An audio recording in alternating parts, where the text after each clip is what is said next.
안녕하세요. 8월 5일 매일 성경 함께 나누겠습니다. 첫 번째 문단입니다. 바룩은 예레미야가 불러주는 말을 책에 기록합니다. 예레미야는 바룩에게 하나님 말씀을 전합니다. 말씀의 내용은 하나님께서 나에게 고통의 슬픔을 다하였으므로 내가 평안을 찾지 못한다는 말을 하였다는 사실에 대해서 그리고 이제 바로 예레미야는 바룩에게 시드기야에게 말하라고 합니다. 뭐를 말해야 될까요? 너는 너를 위하여 큰 일을 찾지 말라고 하셨습니다. 왜냐하면 하나님께서 모든 자에게 재난을 내리실 것이므로 또 이렇게 하나님은 세운 것을 헐기도 하시고 심은 것을 뽑기도 하기 때문에 그렇게 하라고 말씀하십니다. 다음 문장. 하나님은 예레미야에게 애굽에 대해서 말했습니다.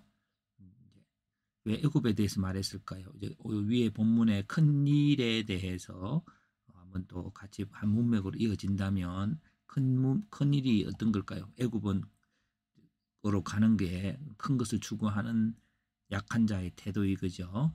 그래서 그러나 애굽 군대는 도망하고 강가에 엎드러지고 나일강이 범람하듯이 그 땅이 멸망받고 구스와 루딤 사람들이 원수에게 보복하듯 애굽 사람의 피를 흘리게 될 거라면서 주위에 공격이 있게 될 것을 말합니다.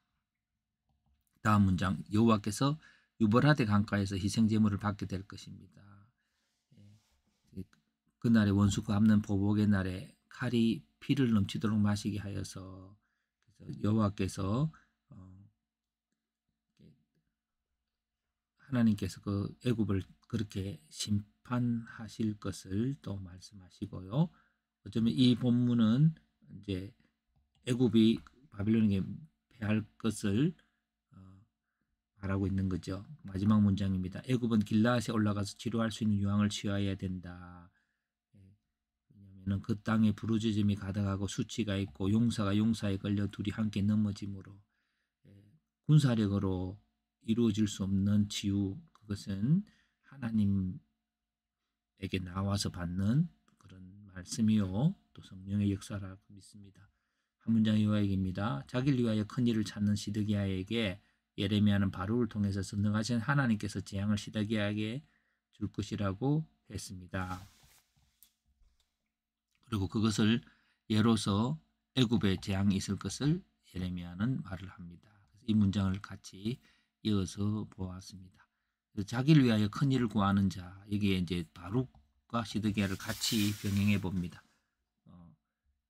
이제 바룩에게는 시드기야가 자기를 위해서 큰 일을 구했는데 시드기야가 큰 일을 구한 것은 그냥 큰 일을 구했다는 말만 있습니다. 그러나 바룩은 우리는 늘 평안을 구합니다. 안전한 나라를 구하고요.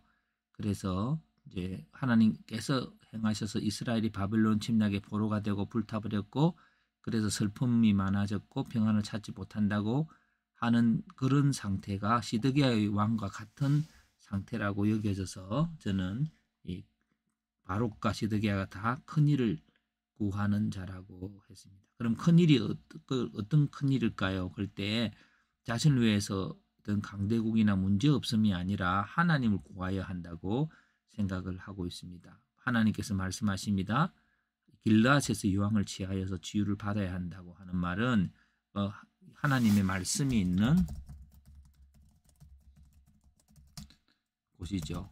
그래서 그게 근데 하나님 어떤 분이냐면 세운 것을 헐기도 하죠. 또 흐른 것도 세우시기도 하시죠. 그래서 그 하나님을 구할 때에 우리가 큰 일을 구하는 것입니다. 애굽에 대한 예언들이 바로 있는데 이 큰 일을 구하는 것과 애굽에 대한 예언은 애굽이라는 존재는 자기를 위해 큰 일을 구하는 대상이 되는 이라고 설명을 붙이면 쉬울 것 같습니다.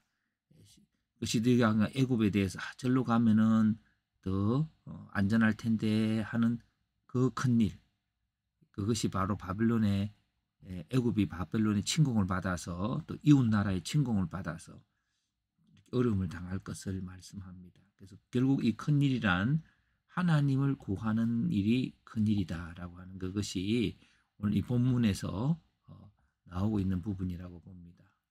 해석을 해봅니다. 바룩은 지금 나라가 어려운 것은 하나님께서 고통을 주셨기 때문이라고 하였습니다. 시드기야 왕 또한 자기를 위하여 큰일을 구하였습니다. 하나님 앞에서 방법을 찾지 않고 왕으로서 누릴 평안만을 구한 것 같습니다. 바룩과 같은 마음이었으므로 같은 문맥 속에 두 사람의 일을 기억했을 거라고 생각합니다. 이 소리를 들으신 하나님께서 예레미야에게 바룩을 통해서 시드기야 왕에게 말하게 하십니다. 하나님께서는 세운 것을 허시기도 하시는 분이시므로 시드기야는 자기를 위해 큰일을 구하지 말라고 전하십니다. 하나님을 위해 큰일을 구해야 할 것입니다. 시드기야는 큰 애굽을 동경했을 것입니다. 하나님께서는 시드기야에게 애굽이 바벨론에 의해 어려움을 당할 것을 말씀하십니다. 강한 나라가 되기 위해 애굽을 따라가기보다 하나님의 말씀 앞에 서려고 할 때에 하나님을 위해 큰일을 구할 때에 치유와 회복이 있게 될 것을 말씀합니다. 예, 하나님 나라의 요향이 치유하는 회복하는 게 있습니다. 그것이 말씀입니다. 자, 질문과 적용입니다. 하나님 닮기를 간절히 갈망하는 자는 하나님의 큰일을 누리게 될 것입니다. 성령이 임한 놀라운 광경을 보며 사람들은 하나님이 큰일을 행하신 것을 고백합니다. 사도행전에서요.